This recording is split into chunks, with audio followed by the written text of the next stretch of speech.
오늘 새 언약의 일꾼들, 새 언약의 일꾼들 이런 제목으로 하나님 말씀 증거하겠습니다. 오늘 성경 본문은 새 언약, 새 언약은 신약 시대를 얘기하거든요. 신약 시대에 복음의 사역자가 된 일꾼들, 그 자격이 하나님으로부터 온 것이고 영광스러운 것이라고 말씀하고 있습니다. 사도 바울 선생님이 이런 말씀하시는 이유는 고린도 교회 교인 일부가 바울의 사도 자격을 의심하고 있었기 때문입니다. 아마도 예루살렘으로부터 추천서를 가지고 왔다고 하는 자들이 바울은 사도가 아닐 것이라고 의심을 퍼뜨렸고, 거기에 미혹당하고 속아 넘어간 교인 일부가 바울의 사도 직분을 의심하고 있었습니다. 그리고 그들 거짓 교사들은 여전히 교회는 모세의 율법을 지켜야 된다 이렇게 주장하면서 교회를 교리적으로 어지럽히고 있었던 것으로 보입니다. 그래서 사도 바울은 자신의 사도로서의 직분은 하나님으로부터 온 것이고, 신약 시대의 새 언약 일꾼으로서의 그런 자격, 그 직분이 구약 모세 율법의 직분자들보다 더 영광스럽다, 이렇게 오늘 본문이 말씀합니다. 오늘 말씀 통해서 우리는 우리가 받은 소명, 직분, 봉사, 교회와 주님을 섬기는 그런 일들을 돌아보는 시간 되길 원합니다. 그래서 몇 가지 교훈으로 은혜를 나누겠습니다. 첫 번째 교훈은 소명은 열매로 확인할 수 있다는 것입니다. 1절부터 3절에서 말씀합니다. 먼저 1절을 같이 읽어볼까요? 1절 읽겠습니다. 우리가 다시 자천하기를 시작하겠느냐? 우리가 어찌 어떤 사람처럼 추천서를 너희에게 붙이거나 혹은 너희에게 받거나 할 필요가 있느냐? 여기서 우리가 다시 자천하기를 시작하겠네요. 자천하다, 이게 우리나라식으로 얘기하면 자화자찬이죠. 예, 자화자찬. 지금 우리가 자화자찬하고 있습니까? 예, 이거거든요. 이런 말 하는 이유는 그런 오해와 비난을 듣고 있었기 때문이죠. 바로 직전 본문 보면 고린도후서 2장 17절 보면 우리는 이게 바울과 디모데 등의 전도자들은 수많은 사람들처럼 하나님 말씀을 혼잡하게 하지 않고 순전하게 하나님 말씀을 전하는 자들이라고 스스로 소개한 바가 있습니다. 그렇게 말하는 것을 바울 선생님은 자기 그 추천서가 없으니까, 어떤 예루살렘 교회로부터 어떤 소개장 이런 게 없으니까 자기 자랑, 셀프 홍보 이렇게 하고 있구나, 이런 오해를 받고 있었거든요. 거기에 대해서 해명하는 거예요. 우리가 어찌 어떤 사람처럼 추천서를 너희에게 붙이거나 혹은 너희에게 받거나 할 필요가 있느냐. 여기 등장하는 어떤 사람들은 아마도 그 떠돌이 그 자칭 성경 선생들이죠. 순회 방랑하는 그런 선생들입니다. 그들은 주장하기를 그 종이 쪼가리 가지고 와서 이거 예루살렘 교회가 우리를 소개해준 추천서다, 이렇게 예루살렘 교회 직인 찍힌, 소위 오늘날식으로 얘기하면 예루살렘 교회 직인이 찍힌 소개서, 추천서 이렇게 보여주면서 고린도 교회에 와가지고 성경 가르치면서 돈을 벌고 있었던 자들입니다. 그러니까 신뢰할 수 없는, 실은 정체불명의 사람들이거든요. 그들은 교인들을 충동하기를, 선동하기를 우리는 예루살렘으로부터 추천서 가지고 있다, 그런데 바울은 없다.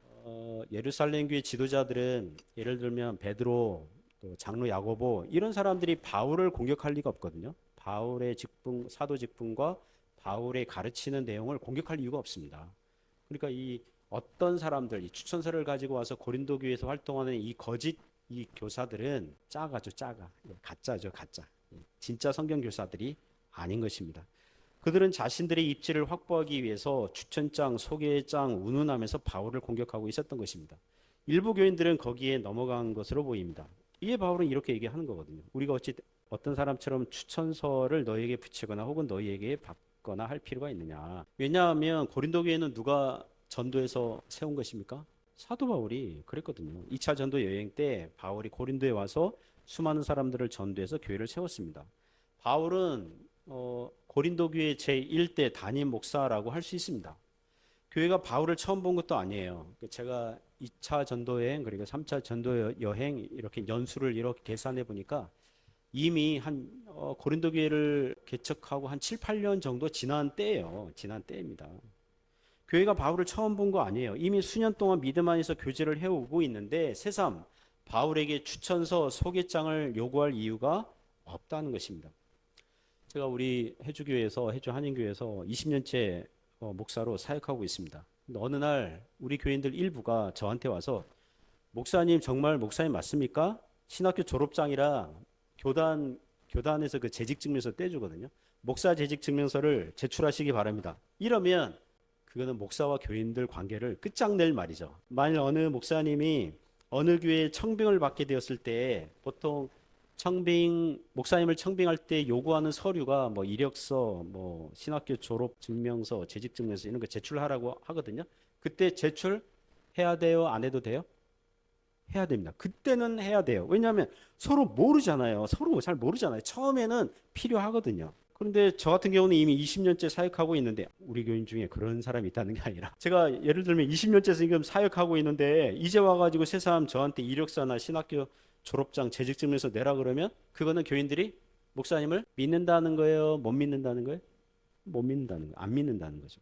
그러면 그 교회는 아마 목사님과 교인들이 서로 갈등이 심해져서 갈 때까지 간 교회다. 이렇게 보면 되는 거죠.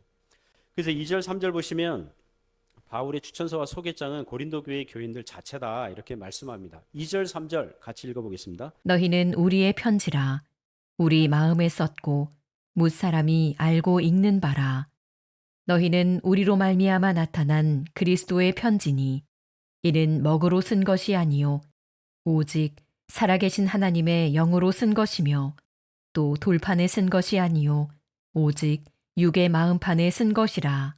2절, 3절 요지는 뭐냐 하면 사도 바울이 전도에서 회심한 고린도 교회 교인들 자체가 사도 바울이 사도라는 새 언약의 일꾼이라는 그거를 증거하는 추천서, 소개장이라고 하는 거죠. 특히 3절 보시면 너희는 우리로 말미암아 나타난 누구의 편지예요? 그리스도의 편지니. 그러니까 이 편지의 원 저자는 누굽니까? 그리스도입니다. 그 편지를 대신 필기. 대필한 사람들이 누구예요? 우리로 말미암아 그랬으니까 바울과 디모데 등의 전도자들이죠. 그래 잉크는 무엇입니까? 잉크는 누구예요? 이는 먹으로 쓴 것이 아니라 오직 살아계신 하나님의 영으로 쓴 것이며 그래 성령님이죠. 그 편지지는 뭐예요? 또 돌판에 쓴 게 아니라 오직 육의 마음판, 신자들의 마음이 편지지라는 것입니다. 바울과 디모데가 전도하니까 어떤 사람들이 예수님을 믿고 회심했어요? 그러면 그들은 그리스도께서 구원하시기로 작정한 자들이죠. 즉 그리스도의 편지입니다. 그리고 예수님 믿을 때 사람 자신의 육신의 의지와 판단으로 된 게 아니라 성령님의 감동, 감화로 믿게 된 것이니까 먹으로 쓴 게 아니라 오직 살아계신 하나님의 영, 성령님께서 하신 것입니다. 신자들 마음에 있는 그 믿음은 구약시대 율법에 기록한 돌판과 같은 게 아니라 사람의 마음속에 새겨진 것이니까 그 구약 성경 보면 예레미야서 31장 그리고 에스겔서 36장 보면 그렇게 예언한 말씀이 있거든요. 내 영을 너희 속에 두고 새 마음을 너희에게 주어. 하나님의 법을 사람들의 마음에 두겠다. 이렇게 예언하는 말씀이 있거든요. 성령님으로 말미암아 이제 믿게 되는 것을 말씀하는 거죠. 그러니까 그런 말씀 떠올리게 하는 것입니다. 오늘날 어느 성도가 은혜 받아서 저한테 와가지고 목사님 저 은혜 받았기 때문에 신학교 가서 주의 종이 되고 싶습니다. 이렇게 한다면 그 성도님이 개인적으로 하나님 기도하면서 하나님께 소명을 받았을 수 있는데 저랑 우리 교회 우리 형제 자매들은 또 그 사람에 대해서 뭘 봐야 됩니까? 뭘 봐야 되죠? 그 사람에게 사역의 열매가 있느냐 이걸 봐야 되죠. 성경 배우는 거 좋아하고 가르치는 거 좋아하고 영혼 구원의 열정이 있는가 이거 봐야 되죠. 근데 목사님 저 신학교 가고 싶어요. 그런데 주일 예배 종종 빠져. 성경 안 읽어. 근데 신학교 가고 싶어요. 그러면 그거는 제대로 된 게 아니죠. 그 열매가 없는데 그럴 때는 반대를 해야 되는 거죠. 제가 일반 대학 졸업반일 때 이제 신학교로 가서 교회 풀타임 사역자로 섬기고 싶은 마음이 들었거든요. 그래서 몇 가지 체크리스트를 이렇게 해봤어요. 제가 일반 대학교 그 기독 동아리에서 활동했는데요. 그 매일 기도회가 있었는데 그때 먼저 자기가 큐티 하면서 성경 묵상하면서 은혜 받은 거를 이제 뭐 3분에서 5분 정도 이렇게 몇 명이 돌아가면서 나누고 그다음 기도 제목 이렇게 하는 건데 제가 이렇게 성경 묵상 거의 매일 나눴어요. 왜냐하면은 큐티하는 애들이 몇 명이 안 돼요. 그래서 거의 뭐 기도회 때마다 나누는데 그러면 동기생이랑 이 선후배 학생들이 되게 은혜 받아요. 거짓말 아니에요. 진짜예요. 이렇게 은혜 받았어요. 제 아내가 그 은혜 받았던 후배 학생들 중에 하나입니다. 은혜 받았을걸요? 예. 그리고 제 전공학과 내에서 성경 공부반을 2개 반 조직해가지고 제가 전공이 이거 성경 공부 아닌가 할 정도로 지금 생각하면 참 전도사처럼 뛰었다 이런 생각이 들더라고요. 또 또 한편으로는 선교사가 가고 싶다 이런 마음들이 있었고, 그래서 성경을 더 배우고 싶다는 생각이 들었고 자연스레 신학교에 가서 성경교사로 섬기고 싶다 이런 소명을 이제 받게 된 거죠. 신대원 입학 원서 썼어요. 성경고사, 또 설교 테스트 시험, 또 뭐죠? 그 영어 시험 뭐 보다가 마지막이 신학교 교수님 세 분으로부터 면접 보는 거거든요. 신학교 교수님들이 당신은 어떻게 소명받았습니까? 하면서 또 성경 상식 질문도 하고 또 뭐 이렇게 몇 가지 질문하고 막 한다고요. 그 면접장 들어가면서 저는 개인적으로 하나님께 소명을 받았지만 우리 신학교 교수님들은 수많은 신학생들을 봐왔잖아요. 그러니까 저 청년은 앞으로 주의 종이 되어서 교회를 잘 섬기겠다 이렇게 판단이 되면 입학 도장을 찍어줄 거 아닙니까? 그러니까 하나님, 저는 소명이 있는데 우리 신학교 교수님들로부터 저 청년은 주의 종이 되면 좋겠어, 교회에서 목사로 섬기면 좋겠어 이렇게 인정해주는 그런 합격 이렇게 통지를 해주면 더 이렇게 주님의 소명을 더 확인되겠습니다 이렇게 기도하고 이렇게 들어갔거든요. 그래서 합격 받았고, 그리고 그 이후로는 쟁기를 손에 들고 뒤돌아보지 않고 지금까지 달려온 것 같습니다. 물론 도중에 내가 목사 된 게 과연 하나님 뜻이었나? 뭐 이렇게 고민하고 물어보는 뭐 그런 것도 있었지만 계속 이 길로 달려온 것 같습니다. 제가 목사 직분을 예로 들어서 말씀드렸지만 신자들이 세상에서 섬기는 일과 영역에서 하나님의 소명을 받고 섬길 수 있는 것입니다. 여러분 섬기는 일이 다 성직인 줄 믿습니다. 거룩한 일이라고요. 그러면 그 일을 하고 사람들을 섬기는 일에 있어서 하나님께서 열매를 주시는 줄 믿습니다. 추천서, 소개장 필요하죠. 하지만 그 종이 쪼가리보다 더 중요한 것은 열매인 것입니다. 제가 부교육자로 섬기던 교회에서 청년부 담당했을 때 지금도 생각나는 청년 하나가 있습니다. 20대 중반이에요. 청년 하나가 있는데 자기 꿈이 소설가라는 거예요. 그래서 제가 이렇게 물어봤습니다. 그럼 소설책 많이 읽었겠네요. 그러니까 그렇게 많이 읽지는 않았대요. 지금 그러면 글을 쓰고 있는, 자기가 어떤 게 글을 써보고 있는, 습작하고 있는 그런 것들이 있어요. 그러니까 아직 아니래요. 그거 없대요. 제가 판단하기를 이 친구는 말만 소설가, 꿈이 소설가라 말만 하는 거지 실제로는 소설가 될 일이 없겠구나 이렇게 생각했는데 수십 년이 지난 지금도 그 친구가 소설가로 데뷔했다는 말을 들을 수가 없습니다. 만일 여러분의 자녀들 중에 누가 아빠 엄마 나는 앞으로 아이돌 가수가 되고 싶어요. 그러면 노래 부르는 것도 좋아해야 되지만 또 어떠해야 돼요? 노래 부르는 실력이 있어야 되죠. 실력이 좋아야 되죠. 그죠? 듣는 사람들도 인정할 수준이 되어야 하는 거잖아요. 만약 아이돌 되고 싶어 하는 그 친구가 친구들이랑 노래방 가서 마이크 잡고 노래 부르는데 자기는 막 좋아서 부르는데 듣는 사람들이 막 귀를 막고 인상 찌푸리고 막 괴로워한다면 그거는 은사가 아니죠. 열매가 없는 거죠. 그런데 애매모호한 사람이 있거든요. 실력이 있는 것 같기도 하고 없는 것 같기도 하고. 그거는 뭐예요? 아니에요. 그것도 아니에요. 듣는 사람들이 인정을 뭐랄까요? 아주 그냥 충분히 해줘야 되거든요. 그러니까 열매를 보고 확인할 수 있다는 것입니다. 그래서 신자들에게 추천장은 사역의 열매들인 줄 믿습니다. 그런 은혜가 있기를 주님의 이름으로 축복합니다. 두 번째 교훈은 소명을 주시면 은사도 주신다는 것입니다. 하나님께서 소명을 주시면 동시에 은사도 주시는 것입니다. 4절부터 6절이 교훈합니다. 4절을 한번 같이 읽어볼까요? 먼저 4절 있습니다. 우리가 그리스도로 말미암아 하나님을 향하여 이 같은 확신이 있으니. 여기서 우리는 바울과 디모데 등의 전도자들이죠. 하나님께서 부르신 소명에 대한 확신을 가지고 있다는 것입니다. 바울은 고린도 교회 교인 일부가 바울의 사도권을 의심한다 그래가지고 에이 기분 나빠. 내가 사도인데 사도가 아니라고 그러고 추천서 없다고 막 사도가 아니라고 그러고 기분 나빠서 못해 먹겠어. 사도 안 할 거야. 이러지 않았죠. 포기하지 않았죠. 바울은 그런 비난과 비방을 감당할 인내가 있었습니다. 왜요? 확신이 있었거든요. 하나님으로부터 하나님을 향하여 이 같은 확신이 있으니 그리스도로 말미암아 하나님을 향하여 이 같은 확신이 있습니다. 신자들이 주님을 섬기고 교회를 섬길 때에 여러 가지 비난이나 비방을 들을 때가 있습니다. 한국 사람들이 듣기 싫어하는 비난 중에 하나가 이런 거죠. 잘난 척하네 이런 거. 교회 안에서 막 봉사하고 막 앞장서서 막 하는데 잘난 척 하긴 뭐 이런 거. 두 번째 듣기 싫은 말이 재수 없네 이런 거거든요. 잘난 척하고 재수 없고 같이 가는 거거든요. 그런데 교회에서 그런 봉사하고 섬기다가 뒤에서 들리는 말이 저기 어느 집사님은 참 잘난 척해. 정말 재수 없어. 이런 말을 듣고 기분 나빠서 여러분이 섬기고 봉사할 것을 포기한다면 돼야 안 돼요. 안 되죠. 그러면 안 돼. 그 확신이 없는 거예요. 하나님께서 맡겨주셨다, 나에게 부탁하셨다, 이런 확신이 없는 거예요. 소명의 확신이 있으면 감당할 수 있는 줄 믿습니다. 제가 신학생 시절에 개척교회 실패담을 들려준 목사님이 기억납니다. 그분은 전직 태권도 선수 하다가 은혜 받아서 신학교 나오고 목사가 된 분입니다. 개척교회를 하는데 초반에 교인들이 좀 모였대요. 근데 교회 안에서 어떤 일이 발생해서 몇몇 교인들이 목사님을 비난하기 시작했대요. 그 일로 목사님이 화가 난 거예요. 이렇게 생각했어요. 아, 사회에서 만나면 한 주먹거리도, 태권도 선수잖아요. 한 주먹거리도 안 되는 사람들이 교회 안에서 이렇게 목사라고 우습게 여기고 이렇게 비난하다니, 이렇게 생각하던 차에 어느 날 주일 예배를 마치고, 예배 마치면 목사님이 그 교회 입구 문에서 떠나는 교인들 이렇게 악수하면서 이렇게 인사하잖아요. 그때 목사님 반대파 교인이 또 뭐라고 이렇게 싫은 소리 했나 봐요. 전직 태권도 선수 출신인 이 목사님이 순간 분을 못 이겨서 그분 표현으로 이렇게 얘기하시더라고요.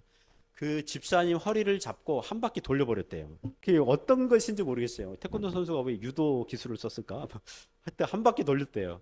근데 이제 뒤에서 이제 목사님과 악수해서 이제 가려고 하는 교인들이 본 거 아니에요. 목사님이 교인 폭행하는 장면을 본 거 아니에요.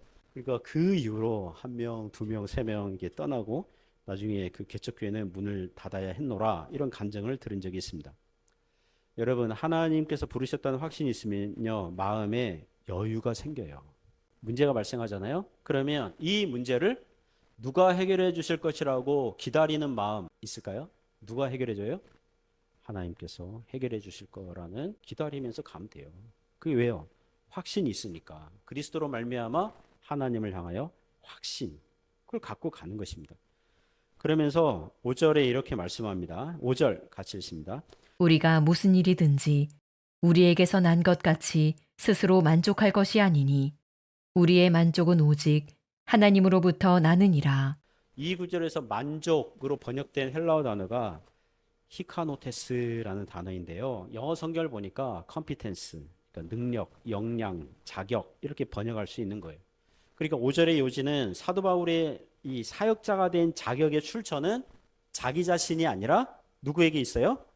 오직 하나님이시라는 거예요. 우리의 만족은, 우리의 자격은, 우리의 사도된 자격은 오직 하나님으로부터 난다는 것입니다. 하나님께서 부르시면 무엇입니까? 은사나 재능 주시는 것입니다. 뒤따라오는 거예요. 여러분이 교회에서 주님을 섬기는 어떤 일들을 맡았다면 그 일을 감당할 수 있는 능력, 은사, 재능, 돕는 사람들 모두 다 하나님께서 공급하시는 줄 믿습니다. 우리가 부족하지만 순종할 때에 필요한 은사, 재능, 능력들을 하나님께서 주시는 것입니다. 출애굽기에 보면 하나님께서 모세를 부르십니다. 광야에서 장인의 양떼를 치고 있던 80세 된 모세에게 하나님께서 애굽에 가서 노예 노릇하고 있는 이스라엘 백성들을 구원해라, 구원하는 지도자, 선지자로 부르셨어요.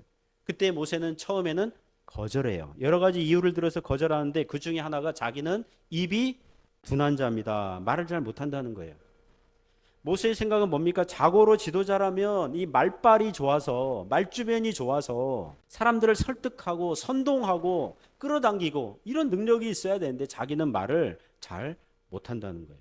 물론 모세는 40세까지는 애굽의 왕자로서 자라서 모든 학문과 무예를 익혔고 지도자로서 자타가 공인하는 그런 자였을 거예요.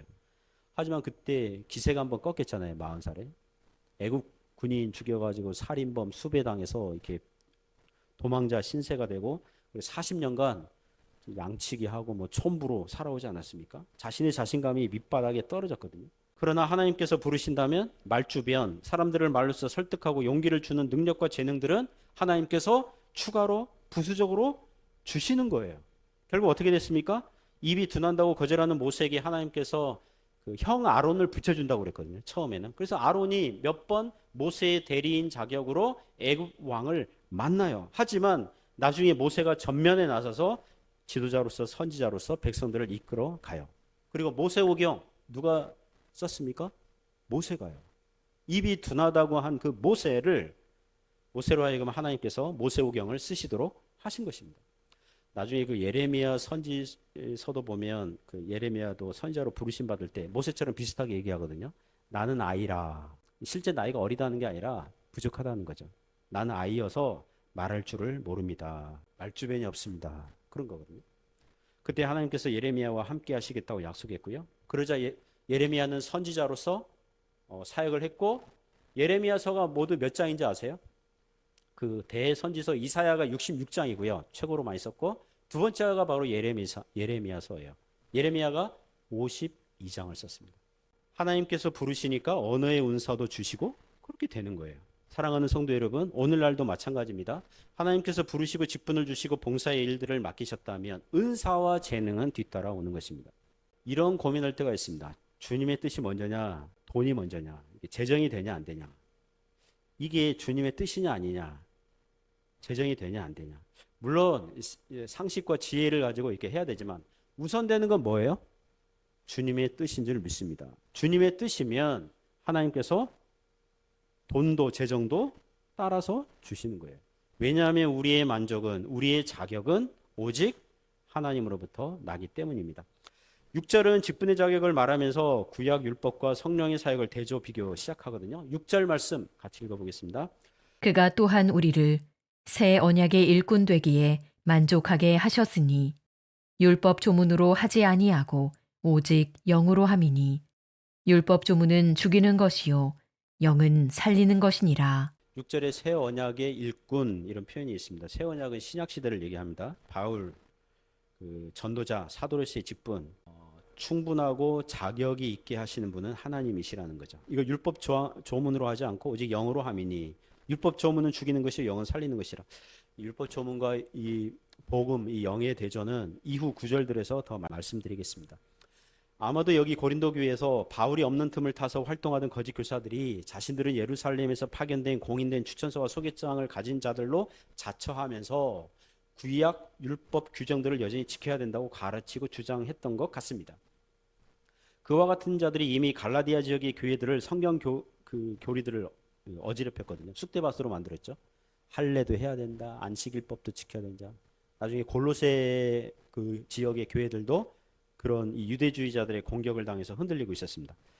바울의 의도는 하나님께서 신자들을 주님과 교회를 섬기는 사역자와 봉사자로 부르셨다면 이 사역은 사람을 죽이고 정죄하고 마는 구약 율법 조문에 한정되거나 끝나지 않고 사람을 살리는 새 언약의 은혜와 생명의 성격을 가지고 있으니 뭘 가지라는 것입니까? 소명감, 감사함으로 사역을 하라는 것입니다. 사랑하는 성도 여러분, 우리가 주님과 교회를 섬길 때에 지혜가 부족하거든 지혜로우신 하나님께 구하시기 바랍니다. 신앙생활을 하면서 만나는 여러 가지 시험들을 만나면 믿음의 연단들이라고 여기고 더욱 하나님을 의지하면서 걸어가실 수 있기를 바랍니다. 하나님께서 우리를 향한 생각은 장래, 재앙이 아니라 평강이고 소망이라고 했습니다. 감당할 수 있는 시험만 주신다고 여기고 하나님을 신뢰함으로 시험을 견디고 극복하고 이기고 감당하시기 바랍니다. 제가 최근에 그 독수리와 까마귀 이야기를 들은 적이 있습니다. 독수리가 새들의 왕인데 독수리를 공격하는 유일한 새가 있대요. 무지성 새 하나 있는데 그 새가 까마귀래요. 까마귀가 독수리를 공격한대요. 저는 하여튼 처음 들었어요. 이렇게 보는데. 까마귀가 독수리를 공격할 때 어떻게든 독수리 그 등에 타가지고 독수리 막 목 이렇게 쪼아대고 막 그런데요. 그러니까 독수리 입장에서는 이 까마귀가 까다롭고 성가시고 집요한 새라는 거예요. 그럼 독수리가 어떻게 까마귀를 내쫓을까요? 막 뒤엉켜서 막 날갯짓하고 막 싸우고 이러지 않는데요. 독수리는 어떻게 할까요? 수직 상승, 더 올라가 버린대요. 올라가 버린대요. 더 하늘로 더 올라가 버린대요. 그러면 점점 그 공기가 희박하고 기압이 세고 막 이러잖아요. 독수리는 버텨요. 까마귀는 못 버티고 뒤로 나가 떨어진다는 거예요. 그렇게 한대요. 제가 그 얘기 들으면서 우리의 만족은 사람을 살리는 새 언약의 일꾼으로 부르신 하나님을 의지하면서 올라가면 되는 줄 믿습니다. 그러면 어느새 우리를 물어 뜯으려던 자들은 회개해서 우리의 동력자가 되거나 아니면 뒤로 자빠져서 더 이상 영향력이 없는 사람들이 되는 것입니다. 하나님께서 부르시면 은사도 능력도 뒤따라 주어지는 것이니 우리의 할 일은 주님을 따라가는 것인 줄 믿습니다. 세 번째 교훈은 소명자로서 자부심을 가지라는 것입니다. 신자는 소명자로서 자부심을 가지라는 거예요. 7절부터 11절 말씀이 교훈하는데요.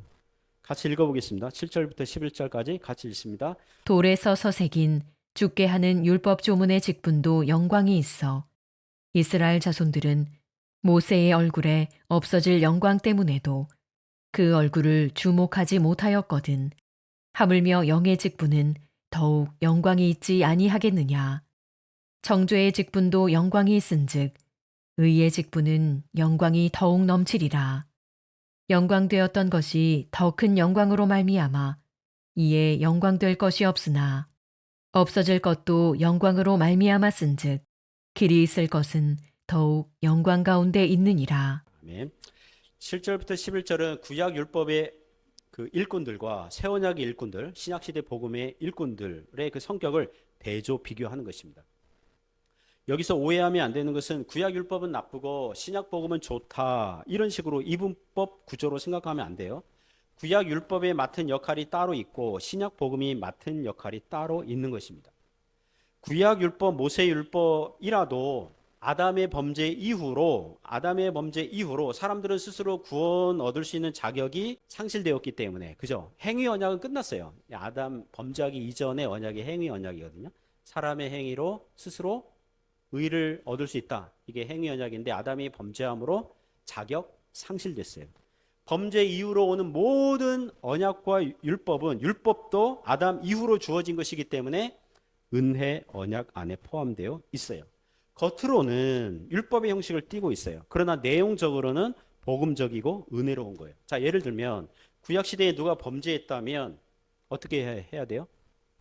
하나님께 형벌받고 죽어야 되는데 율법은 어떤 길을 말해줍니까? 범죄한 백성이 성전에 가서 자기 죄 때문에 대신 죽을 양 제물을 가지고 양을 바치고 그리고 정작 범죄한 자신은 하나님으로부터 용서받는 죄값을 치르는 속죄 제사를 드리도록 했어요. 그러니까 겉모양은 제사 때 바칠 제물로 양, 소, 염소, 비둘기 이렇게 딱 규정되어 있다고요. 제사장은 성전에서 어떤 일을 하고 제사장도 성전에서 법대로 하지 않으면 제단에 불을 드려야 되는데 다른 불을 드리면 불타서 죽거든요. 아주 냉정한 법처럼 보여요. 성전에 있는 물건들은 어떤 물건들 이렇게 해라 이런 법과 규칙이지만 그 내용은 사람이 하나님으로부터 죄 용서를 받을 수 있는 그런 목적으로 주신 것이니 구약 율법도 은혜와 복음적인 내용들이 들어 있다는 것입니다. 다만 상징과 그림자와 법이라는 형태로 주어졌고 실체 되신 그리스도 오심까지 그 역할을 다했던 것입니다. 다만 여기서 사도 바울이 강조하려는 것은 구약 율법의 최우선 사역의 역할, 구약 율법의 첫 번째로 오는 그 역할, 그건 뭐예요? 7절에 보시면 돌에 써서 새긴 뭐 하는? 죽게 하는 율법 조문의 직분도 영광이 있어. 그러니까 구약 율법, 모세 율법의 최우선적인 역할은 죽게 하는 거예요. 범죄한 죄인은 하나님의 형벌을 받아 죽게 되었다라고 선언하는 거예요. 뭘 지켜라, 뭘 행해라 그랬는데 그걸 어기면 정죄하는 거예요. 율법의 역할은 죄를 죄라고 정죄하고 너는 하나님의 심판을 받게 되었다 이렇게 선언하는 거예요. 율법의 우선적인 사역이 그거예요. 그 구약 율법 조문의 직분자들, 모세와 사무엘, 이사야와 같은 선지자들, 아론의 후손의 제사장들, 다윗과 솔로몬과 같은 왕들이 다 구약 율법의 일꾼들이에요. 구약 시대의 직분자들이 할 일은 뭐냐 하면 사람은 죄인이며 그 죄를 용서받으려면 성전에서 속죄 제물처럼 드려질 앞으로 신약 시대에 오실 예수 그리스도를 상징하는 제물을 가지고 하나님 앞에 나아가면 하나님으로부터 용서받는다. 이걸 가르치고 알리는 거거든요.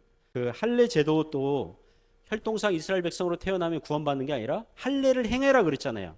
육으로 난 것은 육이, 영으로 난 것은 영이니 사람은 거듭나야 된다. 이런 교훈을 할례 제도를 통해서 알려주시는 거거든요. 7절, 8절 계속해서 보시면 이스라엘 자손들은 모세의 얼굴에 없어질 영광 때문에도 그 얼굴을 주목하지 못하였거든 하물며 영의 직분은 더욱 영광이 있지 아니하겠느냐.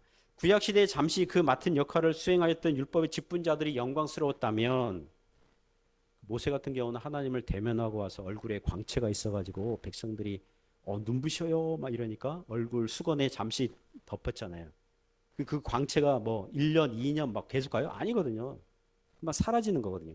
잠시 빛나는 광채 있었던 것도 쳐다보지 못할 정도로 영광스러웠는데 새 언약의 일꾼들은 영의 직분, 구절을 보면 의의 직분은 영광이 더욱 넘친다는 것입니다. 10절 11절 보시면 영광되었던 것이, 이건 구약율법이죠. 예, 영광되었던 구약율법이 더 큰 영광으로, 더 큰 영광은 무엇을 얘기합니까? 신약의 복음으로 말미암아 이에 영광될 것이 없으나, 11절 없어질 것도 뭐예요? 구약의 율법 조문들이죠. 제사법, 음식법, 거룩과 부정법, 절기들법 이런 거 있잖아요. 그것도 하나님께서 주신 것들이니 영광으로 말미암았은즉 길이 있을 것은, 신약 시대의 복음은 영원히 있죠. 길이 있을 거죠. 더욱 영광 가운데 있느니라.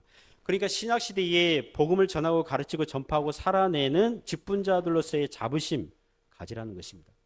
구약 율법, 모세 율법, 오늘날에도 믿지 않는 자들에게 가장 최우선 사역은, 자, 믿지 않는 사람이 예를 들면 성경을 읽어볼까? 그래서 이제 성경 읽잖아요. 성경 읽으면 믿지 않는 사람들이 가장 먼저 반응해야 되는 그 반응은 무엇일까요? 예를 들면, 오, 성경이, 와, 왜 이렇게 많냐? 이거는 아직 믿음이 없는 사람이죠. 왜 이렇게 뭐 말이 어렵냐? 뭐 이런 거. 저도 중학교 1학년 때 그 학교 가니까 그 기도원 성경협회에서 파란색 그 성경 신입생들에게 나눠줬거든요. 근데 제가 교회 안 다니고 있었어요. 중학교 1학년 때 기도원 성경 딱 가지고 와가지고 신약만 있는 거 있잖아요. 신약이랑 시편 있거나 아니면 신약만 있는 그 신약 성경 마태복음 1장 딱 보니까 누가 누구를 낳고 누가 누구를 낳고, 그때 그 한국 표어가 뭐 둘만 나와도 뭐 지구는 10,000원이다. 뭐 하여튼 뭐 가족 뭐 자녀 뭐 그런 표 막 이랬었는데 참 많이도 나왔다. 이거는 믿음이 없는 거거든요. 그런데 성경을 보면서 믿지 않는 사람들이 반응해야 되는 첫 번째 반응은 무엇입니까? 로마서 7장 24절처럼 외쳐야 되죠. 오호라 나는 공고한 사람이로다. 이 사망의 몸에서 누가 나를 건져내랴. 아, 내가 죄인이구나. 나 외에 다른 신을 섬기지 말라. 아, 하나님 섬기지 않는 게 죄구나. 하나님 믿지 않는 게 죄구나. 나는 영원한 지옥, 형벌을 당해야 될 사람이구나. 이러한 반응이 온다면 그건 성경을 제대로 읽은 거예요. 그런데 뭐 구약의 잠언 전도서 읽으면서 좀 처세술, 성경의 처세술, 지혜를 배워야 돼. 이거는 잘못된 반응이에요. 복음서 시대의 바리새인들이 율법을 배우면서 회개할 생각은 하지 않고 성경을 안다고 지식 자랑, 유대인이라는 혈통 자랑, 아브라함 후손이라는 자랑, 성전이 있으니까 하나님은 무조건 우리 편이라는 그런 자랑, 정작 율법을 순종하지 않으면서 근거 없는 자랑들, 그거는 성경을 잘못 대하는 거예요. 율법을 잘못 사용한 거예요. 아까 제가 캐대헌, K-팝 데몬 헌터스, 그 캐대헌 노래 가사들 보면서 아쉬움이 있어요. 일반 은총 관점에서 그 가사들이 마약이나 폭력, 욕설 이런 건 없거든요. 그러니까 다른 세상 노래보다는 낫지만, 그나마 건전하지만 가사들이요. I don't hiding, I will shining like I want to be. 뭐 하여튼 그런 가사들이 있는데, 나 숨지 않을 거예요. 이제 빛낼 거예요. 내 모습 그대로 보여줄 거예요. 뭐 이런 가사들이 있거든요. 그 가사들 보면 결국 적극적인 사고방식이거든요. 긍정의 힘, 주눅들지 말고 뭐 힘내서 살아라. 뭐 이런 자기관리 그 주제의 가사들이란 말이에요. 제가 그걸 보면서 주님 만나지 않은데 무슨 빛을 비춥니까? 믿는 자들에게 세상이 빛이라 그랬지, 안 믿는 자들에게 나 이거 주눅들지 말고 내 개성을 좀 살리면서 좀 나답게 살아야지, 이게 무슨 빛이에요 그게. 아니 뭐 하여튼 그렇다고요. 그 안에 예수님이 없잖아요. 복음의 필요를 보게 하는 게 아니잖아요. 제가 그거 보면서 세상 노래에서 내가 뭘 기대하겠니? 뭐 하면서. 우리나라 가수들 중에 악동 뮤지션의 그 이찬혁이라는 가수가 있습니다. 매우 괜찮은 가수예요. 그의 가정이 기독교 가정으로 알고 있고요. 몽골 선교도, 평신도 뭐 선교 그 부모님이 뭐 하셨다고 그러고. 노랫말 가사들도 좋아요. 최근에 자유라는 주제로 노래하고 있더라고요. 그러니까 타인의 시선에 너무 신경 쓰지 말고 자유롭게 자기답게 살아라, 뭐 그런 거예요. 또 노래 중에 장래 희망이 있어요. 미래 희망, 그 장래가 아니라 이렇게 장례식, 사람 죽으면 하는 장래 희망. 사람들이 환호하고 박수 치면서 천국으로 자기는 갈 거라고 그러면서 가스펠 그 음악을 사용하면서 천국 가는 그걸 무대 퍼포먼스 하고 막 그래요. 제가 그 모습 보면서 이 가수는 기독교 신자니까 천국에 대한 소망 말하고 있구나. 높은 점수를 주지만 역시 그 노래에는 예수님이 없죠. 예수님을 필요로 하는 죄와 사망으로 비참하게 된 현재의 인간에 대한 언급 없죠. 만일 그런 가사 쓰려면 그 가수는 복음성가 가수로 전향을 해야 돼요. 그런 거 보면서 사람을 죄인으로 정죄하는 구약 율법과 예수 그리스도의 십자가 부활로 말미암는 죄 용서 복음을 선포하고 전하고 가르치는 것은 오직 교회밖에 없는 것을 다시 한번 깨닫고 확신하게 되는 것입니다. 세상의 소망은 예수님밖에 없는데 오직 교회가 그 복음을 전하고 있으니 세상에서 유일한 희망은 교회, 기독교인들밖에 없다는 말이 맞는 것입니다. 그 복음을 수정되는 직분자들이 저와 여러분들인 줄 믿습니다. 오늘날 세상에서 그 인기 있는 영화들 주제가 대부분 그 힘숨찐 들어보셨어요? 힘숨찐 요약한 거예요. 힘을 숨긴 찐따들. 힘을 숨긴 겉으로는 평범하게 살지만 실은 어마어마한 힘을 숨기고 있는 사람들 그런 이야기거든요. 영화 내용 이런 거예요. 은퇴한 전직 특수부대 뭐 또는 전직 킬러 뭐 이랬는데 동네 그 마피아 조직이나 양아치들이 그 사람의 가족을 건드려서 그 주인공이 지금까지는 그냥 숨어서 살다가 화가 나서 그 마피아 조폭 조직들을 다 부셔버린다. 이런 뭐 그런 스토리거든요. 제가 그런 힘숨찐 영화들 보면서 진짜 힘숨찐은 누구예요? 우리 예수님과 예수님을 따르는 사람들이죠. 오직 예수님만이 구원의 길이요 진리요 생명이에요. 그런데 많은 사람들이 몰라보고 함부로 대하고 있어요. 예수님을 믿고 따르는 신자들은 나중에 고린도 후서 6장 9절 가면 이런 식으로 말을 하거든요. 무명한 자 같으나 유명한 자요. 우리 다 무명하잖아요. 우리 누가 알아줍니까? 여기 와서 오후 3시에 주일 예배 드리고 있는 우리들을 세상이 누가 알아줍니까? 무명하다고요. 무명하다고요. 그러니까 평소에는 힘숨찐 찐따들 평범하게 보이죠. 그러나 유명한 자요. 힘을 숨기고 있습니다. 어떤 힘입니까? 예수님을 믿으면 생명을 얻는다는 이 복음, 예수 그리스도 안에 구원이 있다는 이 복음, 그걸 가지고 있는 거죠. 그것을 전하고 가르치고 보여주는 사람들이 그리스도인들인 줄 믿습니다. 그러므로 그리스도인된 이 소명과 직분과 봉사에 자부심을 가지시기를 주님의 이름으로 축복합니다. 사랑하는 성도 여러분, 하나님께서 부르시는 자들에게는 믿음의 열매들이 있습니다. 그것으로 확인할 수 있죠. 그리고 우리의 사역과 직분과 봉사의 자격은 하나님께서 주시는 것입니다. 하나님께서 부르시면 은사도 재능도 능력도 주십니다. 그리고 우리에게 주어진 직분과 봉사의 자리가 사람을 살리는 이 영의 직분, 복음의 직분이니 이 직분을 충성되이 잘 감당하시기 바랍니다. 여러분의 자녀들에게, 여러분의 지인들에게 힘과 용기를 줄 수 있는 사람은요, 믿는 자들밖에 없어요. 그게 진짜예요. 우리의 말이 진리 아닙니까? 주 예수를 믿으라. 그리하면 너와 내 집이 구원을 얻으리라. 그 진리거든요. 예수 그리스도 안에 구원이 있습니다. 실망하고 낙심하고 상처받았습니까? 예수님께 오십시오. 예수님이 당신을 낫게 하실 겁니다. 인간답게 살길 원합니까? 주님 만나시기 바랍니다. 그게 세상의 소망이에요. 이 복음에 수정되는 충성되이 잘 감당하는 저와 여러분 되시기를 주님의 이름으로 축복합니다.